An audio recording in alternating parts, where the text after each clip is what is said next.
Sleepers rarely jump out at you because they suddenly became a popular target over other starters and stars. It's more likely the result of a touchdown or two getting mixed into their average game. My 3 sleepers from last week accounted for 163 yards. But since they did not score any touchdowns, they remain sleepers. This week, I will use the lesson learned from that experience and feed you 3 sleepers with a good chance of scoring a touchdown this week. Best bet Bennie Fowler, Dan Adlack. I don't feel completely right calling Fowler a sleeper since it is possible he will be the #1 receiver for Denver this week. Emmanuel Sanders and Isaiah McKenzie are already ruled out. Cody Latimer doesn't look good coming back from a knee injury. Demaryius Thomas worked through a leg injury and took in 10 catches against the Giants last week, but he is no sure thing to play against the Chargers. If he does, he could be a decoy, which opens the door for Bennie Fowler. The Chargers allow the 3rd most fantasy points and touchdowns to slot receivers, which is where Fowler will line up.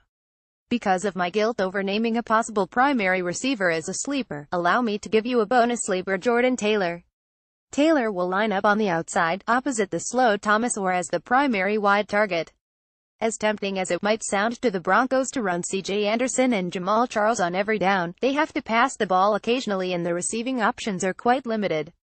Good bet Josh Doctson. Was it FI? Josh Doctson was a popular sleeper choice coming into 2017.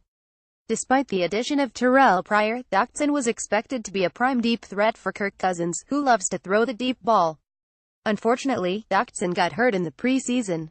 It appeared Coach Jay Gruden was losing patience with him over his injury problems.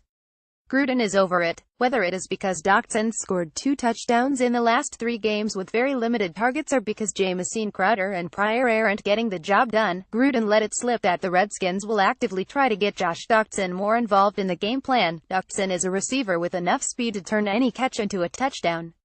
It only takes one to make him fantasy relevant each week. Book him against Philadelphia in Week 7. Long shot bet Zay Jones BUF versus TB. Zay Jones has been a bust this season, largely due to a bad case of the dropsies. But to drop as many balls as Jones has, someone has to be throwing the ball to him.